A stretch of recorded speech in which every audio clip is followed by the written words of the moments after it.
a crowd. Just a little over 6,000 people. Thank you, my people.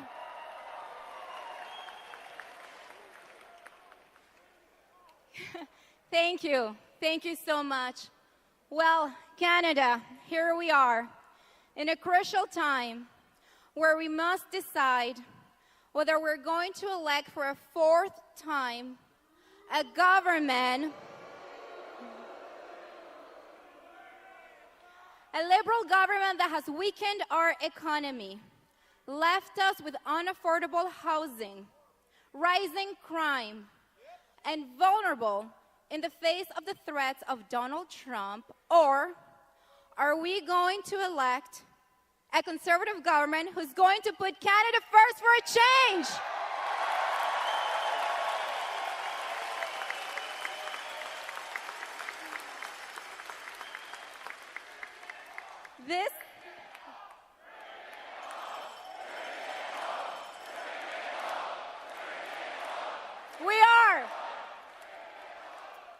This journey began about 3 years ago for my husband and my family, when my husband decided to run for the leader of the Conservative Party of Canada.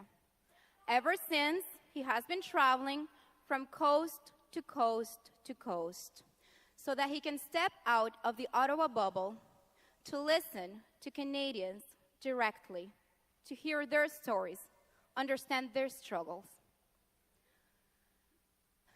Because what we need is a government and a leader of the people, by the people.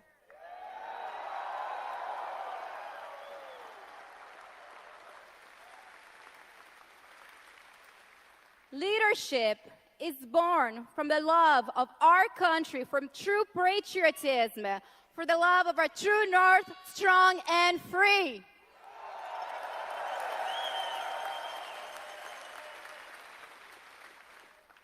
But you know, it has been a lot more than 3 years that Pierre has been fighting for all of us. He has been here in Canada fighting for families, for our youth, for our seniors, always, always fighting and by our side. So, yes, good question. So, while Mr. Carney is seeking public office, he is out to give the respect it deserves. He cannot look down on those who have been here fighting by your side all along, because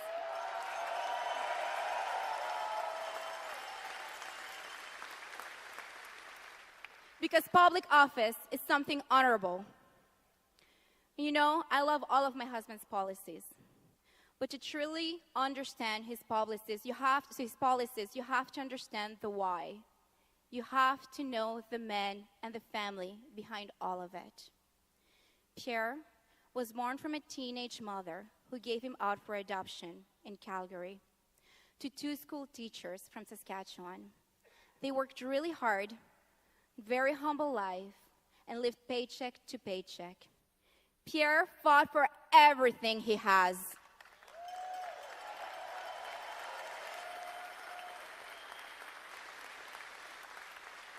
And I was born in Caracas, Venezuela.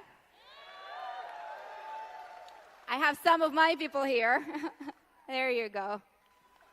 Muchísimas gracias. Es un honor y un placer de poder ser una voz fuerte para el pueblo latino y la gente de Venezuela. Muchísimas gracias. I was born in Caracas, Venezuela, and my family immigrated here in 1995 in the east end of Montreal. There were 6 of us living in a small basement apartment.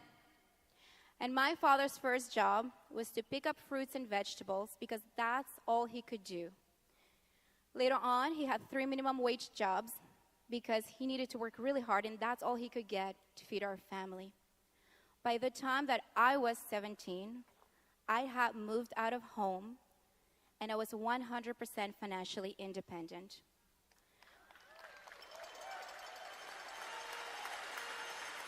It wasn't easy. And when I turned 19, I packed up my suitcase, left Montreal, went to Ottawa, took a student loan, put myself through university, worked full-time, and studied full-time at the same time.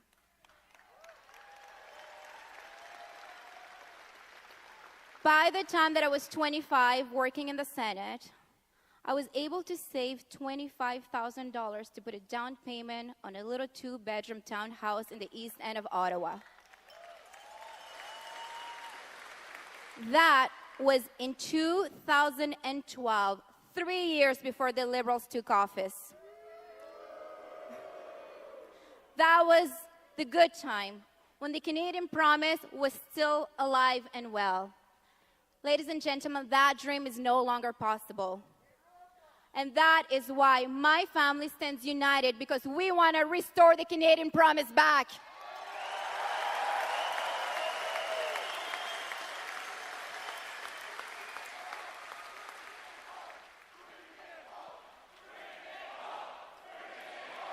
So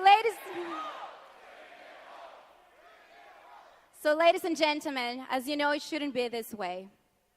But hope is on the way. It is my pleasure to stand united by my husband's side and to share him with all of you. Ladies and gentlemen, the next Prime Minister of Canada, Pierre Poilievre.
Who's ready to bring change to Canada? Who's ready to axe some taxes? Who's ready to build some homes for a change? Who's ready to stop the crime for a change?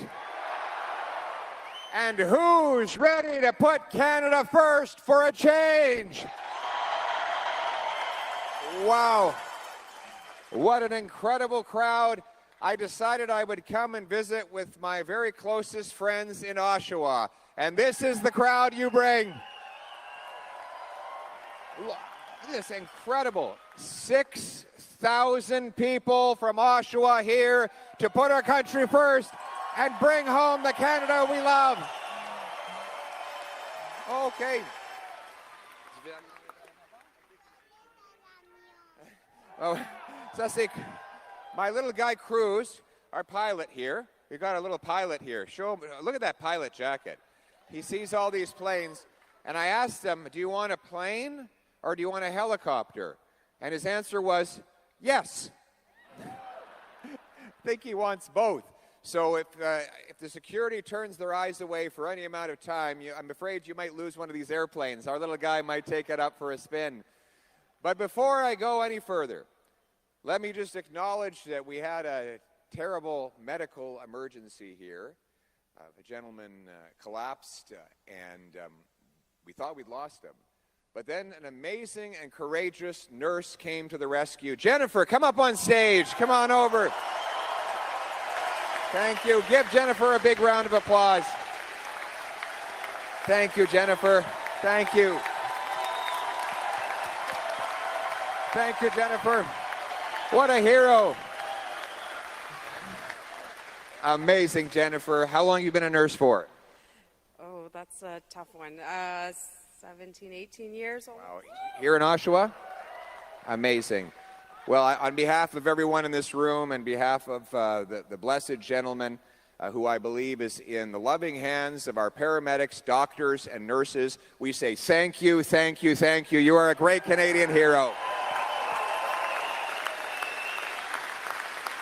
Thank you.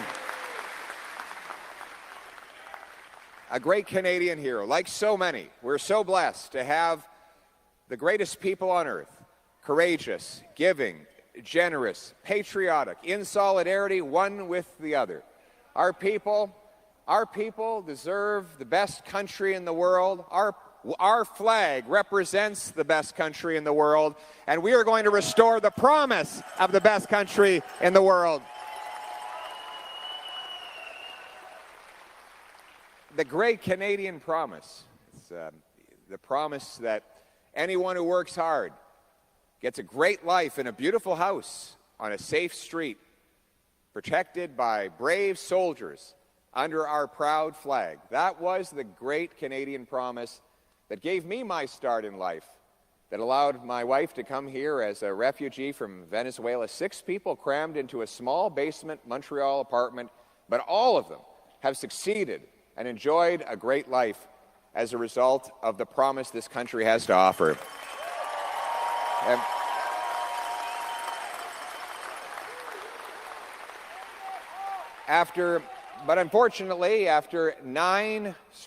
Unfortunately, it's been 10 years, the lost Liberal decade. The lost Liberal decade. Everything costs more, with food prices up 37% faster in Canada than in the United States. Housing costs have doubled, with the worst housing price inflation of any country in the G7, and the fewest homes per person in any of those countries, even though we have by far the most land to build on. Crime, chaos, drugs, and disorder overtake our once safe streets. And yet, the Liberals have weakened our economy with high taxes and anti-resource laws, a radical net zero ideology which stands for net zero growth. They have driven $500 billion south, and they have weakened our economy, making us more dependent and vulnerable than ever before on the Americans. So the question in this election is very simple. After the lost Liberal decade of rising costs and crime and a falling economy under the thumb of the Americans, are we going to elect them for a 4th Liberal term, or is it... No, we're not. We cannot afford to elect this disastrous Liberal government for a 4th term. It is time to put Canada first for a change with a new Conservative government.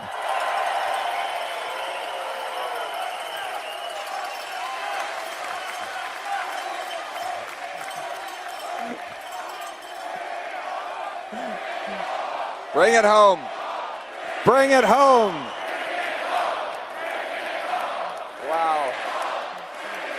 Bring it home. This side wants to axe the tax. This side wants to bring it home. Why don't we do both? And why don't we do it with a great Conservative team? We have Rhonda Kirkland for Oshawa.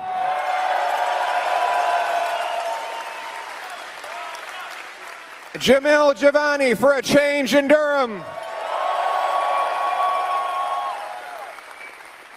Greg Brady for a change in Ajax. And we have Steve Yamada for a change in Whitby. And I think a number of our other candidates have snuck in the door, but I'm not going to mention them all because I don't want to leave anyone else, just the ones that are closest by.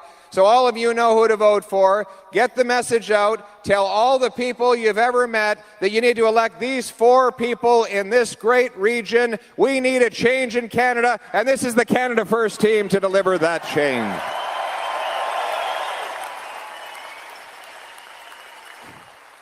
Parce que le choix dans les élections qui s'en viennent, c'est est-ce que les libéraux méritent un 4e mandat après les décennies perdues où l'économie a chuté, plus dépendant que jamais sur les Américains, et le coût de la vie a gonflé? Après 10 ans des libéraux de Carney-Trudeau, le Canada est affaibli face aux États-Unis. Ils ont ajouté 100 000 fonctionnaires, brisé notre système d'immigration, permis plus de criminalité. La dette nationale est doublée et le coût de logement aussi. Et c'est la pire inflation depuis 40 ans. Cette faiblesse nous rend dépendants aux États-Unis et menace notre souveraineté. Pour reprendre le contrôle et relancer notre économie, il faut couper la bureaucratie, les taxes et les impôts, protéger nos frontières, exploiter nos ressources naturelles, comme avec GNL Québec, pour assurer notre souveraineté économique et énergétique, ainsi que protéger notre souveraineté contre les menaces de Donald Trump. Le Canada vaut la peine qu'on se batte pour lui, pour notre peuple, pour notre chez nous, pour le Canada d'abord.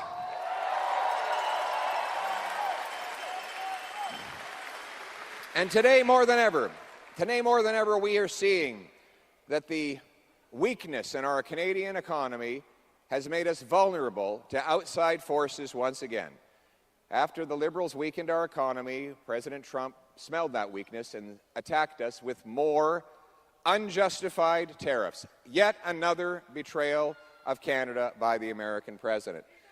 And he understands that the Liberals will keep our country weak and helpless by attacking our resource sector and taxing our businesses and people. That's exactly why he's endorsed Mark Carney. He wants a weak Liberal when we know we need a strong Conservative.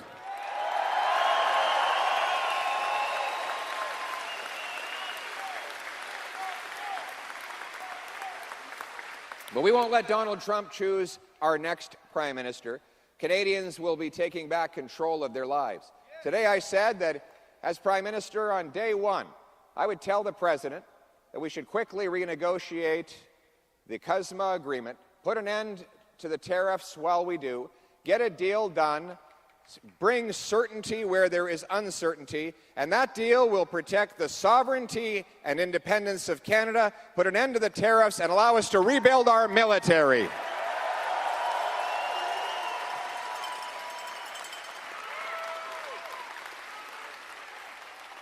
In the meantime, we will be there to defend our workers, including the great Canadian auto workers of Oshawa, Windsor, Brampton,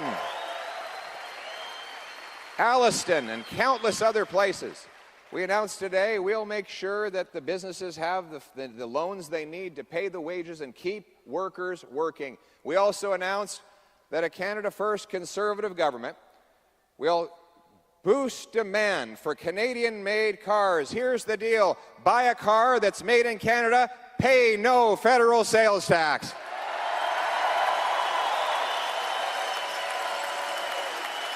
Buy Canadian. Axe the tax for a change. Now, the Liberals have pulled a fast one on us. I love you too. God bless you. I love you people. I love every one of you.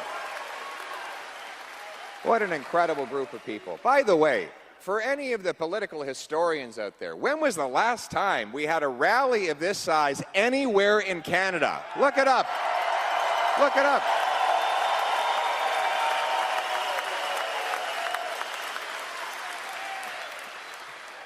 I asked the media. The media should have a look. The media should have a look. When was the last time there was a rally of this size anywhere in Canada? The answer is, while the Liberal lobbyists and insiders say that Canadians are stuck with a fourth Liberal term, we know, and this crowd sends the message, that Canadians are ready to put their country first and bring real change to Canada.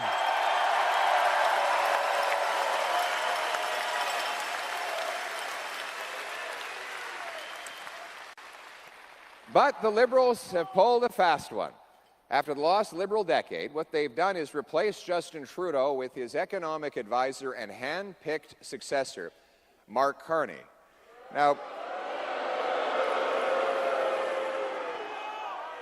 but it is the same Liberal ministers, the same Liberal MPs, the same Liberal strategists, the same Liberal policies that got us into this mess.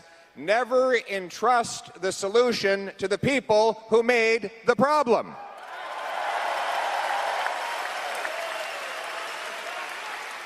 The only difference between Trudeau and his economic advisor is the fact that Mark Carney is weaker and more out of touch, totally conflicted with millions of dollars invested in things that go against Canada's national interest. We must reject,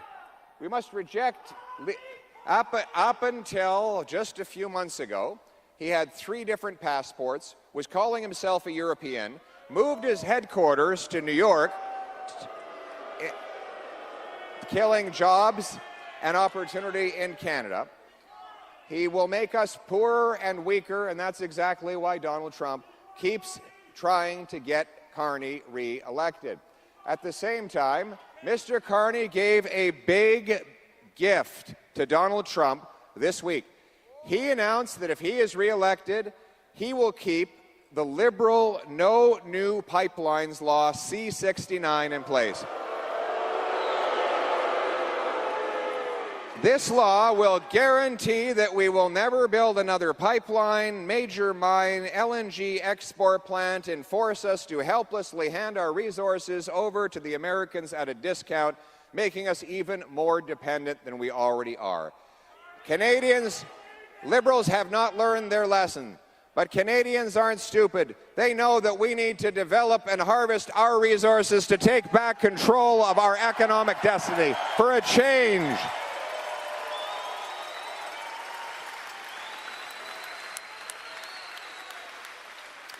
And that's why I've announced a Canada First economic plan. I call it the Bring It Home plan. Bring it home because we're going to bring home our paychecks in production, and you're going to bring home more of your paycheck.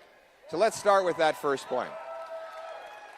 After the lost Liberal decade, Canadians are now spending more on taxes than on food, clothing, and shelter combined. Look at that. We've got an apple over there. He's got an apple for me. That's very nice of him. How do you like them? No, don't throw the apple. We don't want anybody else to have to leave in an ambulance today. I wasn't the best baseball player. Afterwards, you can give me the apple. And, all right? Nice guy. How do you like them apples, everybody?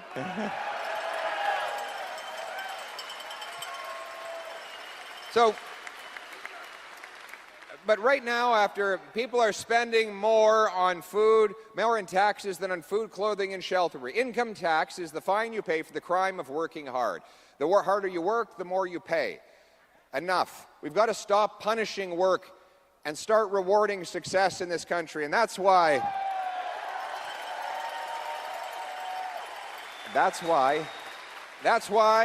Conservatives will cut your income tax by 15% so you bring your paycheck home for a change.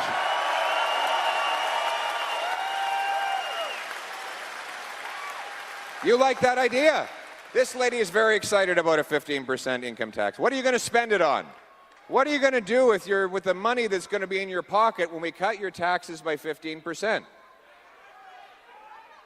She runs a business. She's going to put the money back in the business and grow even bigger. Wow, what a great idea.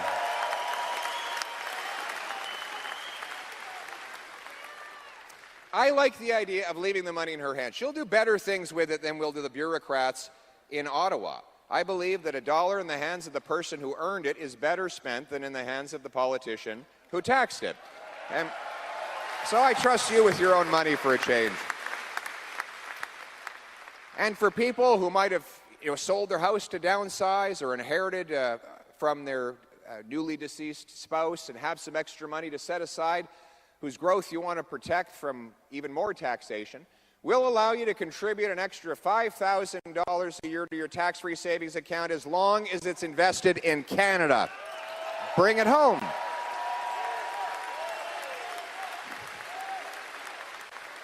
We need investment in this country. Canada gets 55 cents of investment for every dollar.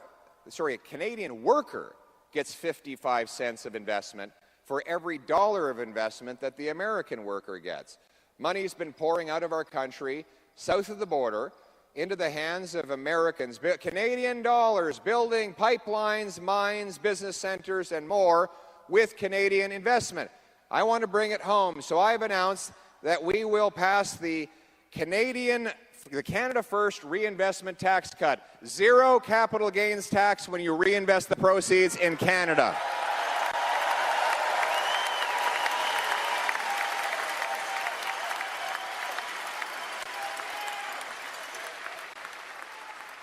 And then we're going to get rid of the worst tax of all, the inflation tax.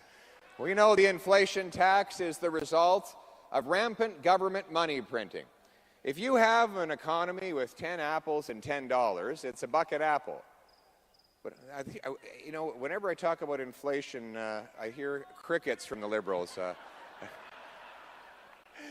But the reality is that if you double the dollars to 20, but you still only have 10 apples, you're not twice as rich. It's just that now each apple costs twice as much. The Liberals grew the money supply by 40%, from $1.8 trillion to $2.5 trillion, 40% more money, while the economy grew by only 4%. In other words, the money grew 10 times faster than the stuff that money buys. Now, all that cash starts out in the hands of government bureaucracy and the financial system. So the very wealthy and well-connected touch it first before it loses its purchasing power. But by the time they start spending it, everything goes up in price, and the working class people say their purchasing power go down. It's actually not that things cost more, it's that your money is worth less. And it is the worst tax because it takes from the working people to give to the super elite billionaires who simply watch their assets go up year after year. In other words, it takes from the have-nots to give to the have-yachts. Furthermore, this tax increase is sneaky. There's no vote in Parliament. It just happens through backroom money printing that most people cannot follow. And so you're never able to hold accountable the people who caused the price increase. You just assume the grocer or the local gas station or corner store has suddenly gotten greedy and raised prices, when in fact it is the government that is driving the greed behind it. It is the worst tax, and that is why we will stop the overspending that led to the money printing in the first place. We'll cut bureaucracy, consultants,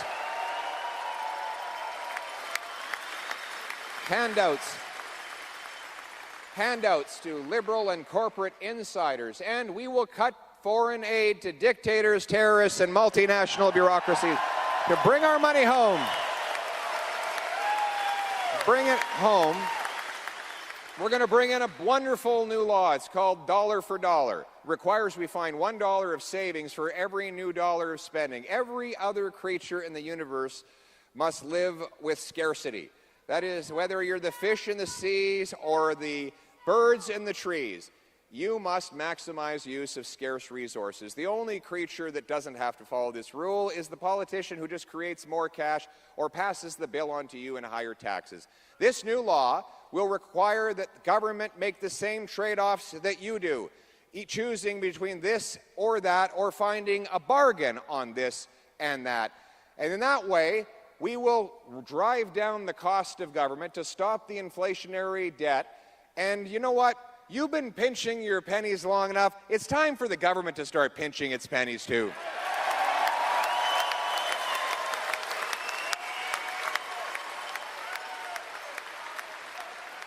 Common sense. Common sense in managing our common sense is what we need in this country. And but we're not done there. The biggest price inflation we have seen during the lost Liberal decade has been housing. Housing costs have more than doubled since Liberals promised to bring them down. Mark Henry, we are going to give our children a future back, the opportunity to own a home. To own a home. Mark Carney told Justin Trudeau to print money like crazy. He flooded the British economy with easy cash, and he's been widely blamed for causing the housing crisis in that country. And his company, Brookfield, actually profits off the housing crisis with rent evictions, rent increases, and other abuses. He actually profits when housing costs go up. His interests are against the interests of our people. Conservatives understand that the reason housing costs so much in Canada is because governments stand in the way. We have the second slowest building permits. It takes 3 times longer to get a development approved in Canada compared to the US and the UK. 60% of the cost of a new home in Vancouver is government taxes, charges, fees, delays, lawyers, accountants, and countless other things necessary just to start getting the shovel in the ground. We must cut the bureaucracy and axe the taxes to build the homes. And so I am announcing that a Conservative government will axe the federal sales tax on new homes to save you $65,000.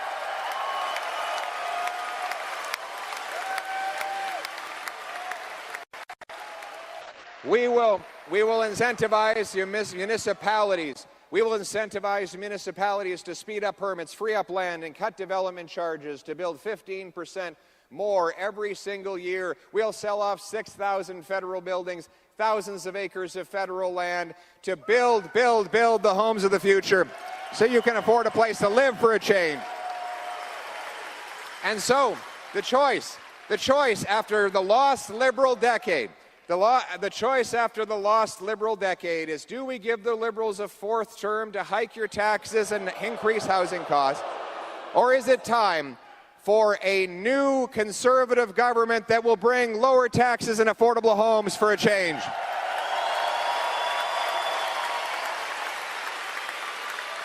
We will unlock our resources. We should be the richest country in the world. We have the 3rd most oil, the 1st most nuclear resources in the form of uranium, the most potash, the longest oceanic coastline, the 5th most farmland per capita in the world. We need to unlock the massive resource potential that God gave this country. And so,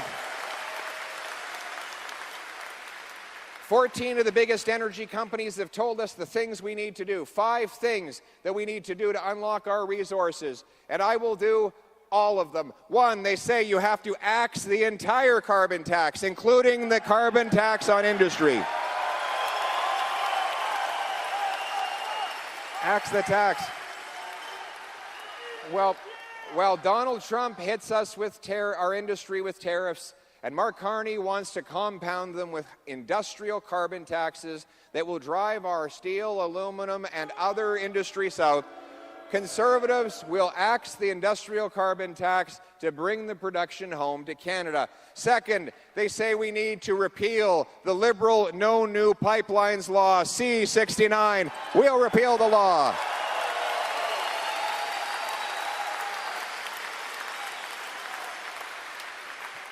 We will get rid of the energy cap that blocks the growth in our energy sector. We'll produce more oil and gas and other critical minerals to power our economic future.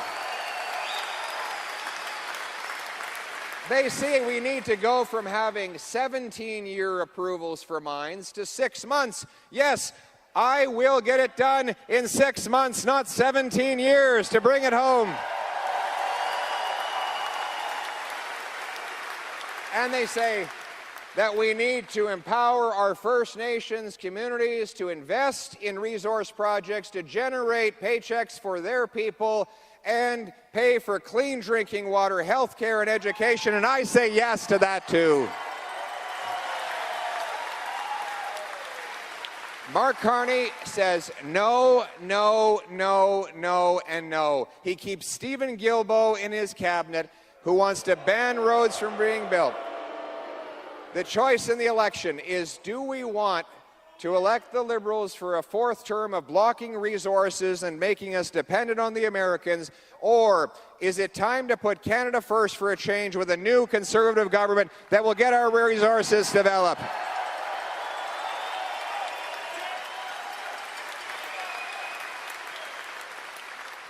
But to do it, we need the boots and not suits to get the job done. We have some trades workers. Are you a trades worker, sir?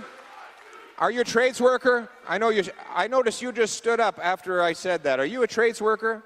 Do we have any trades workers in this place? Yeah, there we go. There we go. We got trades workers all over the place. Sorry, this gentleman jumped up when I said boots, not suits. I thought he might have been one of our great plumbers or pipe fitters or carpenters. Sorry to single. You're a tradesman? What do you do? Electrician. That is shocking. Shocking news. We have an electrician. What do we have over here? Iron worker. Give it up for the iron workers over here. She's made of steel. She's made of steel. Way to go. Support blue collar. My friends, we got a lot of trades workers back there. What do we got back there? Pipe fitter over here. What's this? Sheet metal worker. Ladies and gentlemen, give it up for the people who make stuff, move stuff, build stuff, and fix stuff. Yep. So listen, my friends, we're gonna invest in. What do we got?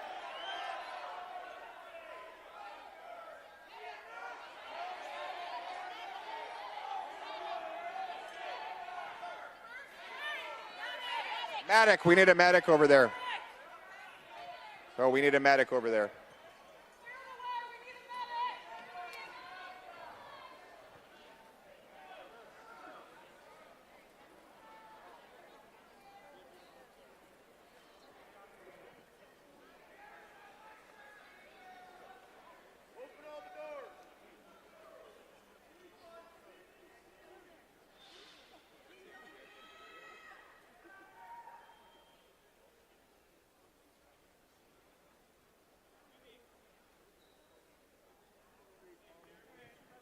Matt.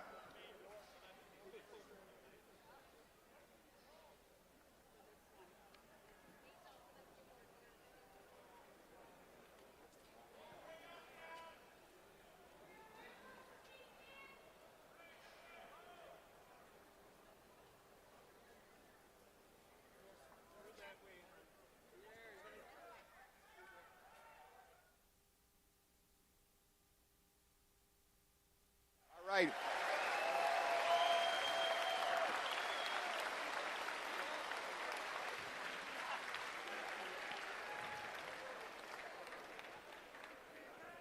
Thank you very much, everyone, for your incredible patience, and thank you to the great heroes that helped out again. Incredible. Thank you very much for your patience, everybody. As I say earlier on, we need to build the country, and we need the people who know how to build, and that's why Canadian Conservatives will sponsor 350,000 union-directed training positions to trade apprentices and young tradespeople across this country. With boots, not suits. And it's not just the trades, it's the professions. We have 20,000 immigrant doctors and 32,000 immigrant nurses who can't work in Canada because they have no way of proving their qualifications. In Toronto, it is stupid. And so they end up doing low-wage jobs while there's lineups in our hospitals. They say in Toronto, if you have a heart attack, don't call 911, call an Uber, because the driver is probably a doctor. That's the insanity of it all. But we know the solution, my friends. We are going to bring in a national Blue Seal certification for every profession so our immigrant doctors and nurses can get licensed and working and reducing our wait times. We're going to bring home safety to our people. We're going to bring home safety to our people. We are going to end the liberal catch and release criminal justice system with jail and not bail. Jail, not bail. Jail, not bail. We're going to bring jail, not bail for repeat violent offenders. And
all right, we have another great Canadian who has survived. Let's give them a round of applause as well.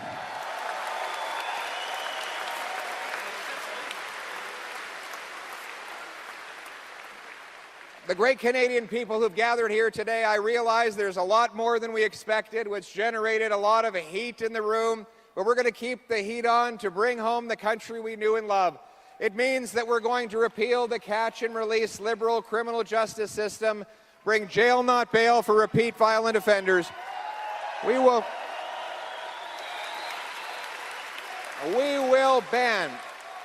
ban hard drugs, give life sentences to the fentanyl drug kingpins who are murdering our kids, invest in treatment and recovery to bring our loved ones home drug-free. We will secure our borders to stop the guns, the drugs, and the stolen cars from coming into our country, and we will pay for it by canceling the useless attack on licensed, law-abiding, trained, and tested firearms owners.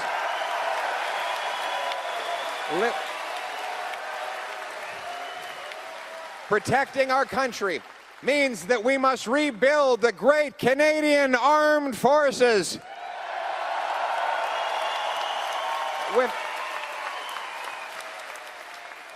We will buy 4 big, massive icebreakers to take back control of our Arctic waters with submarines, fighter jets, Poseidon aircraft, new runways in the north, and the first Arctic Canadian base since the Cold War, CFB Iqaluit.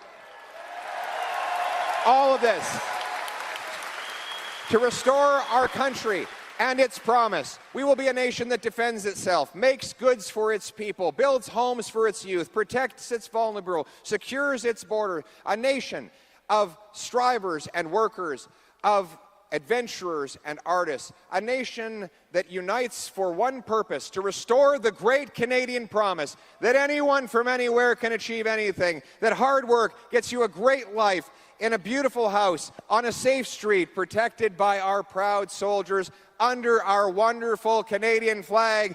Canada first for a change. Let's bring it home.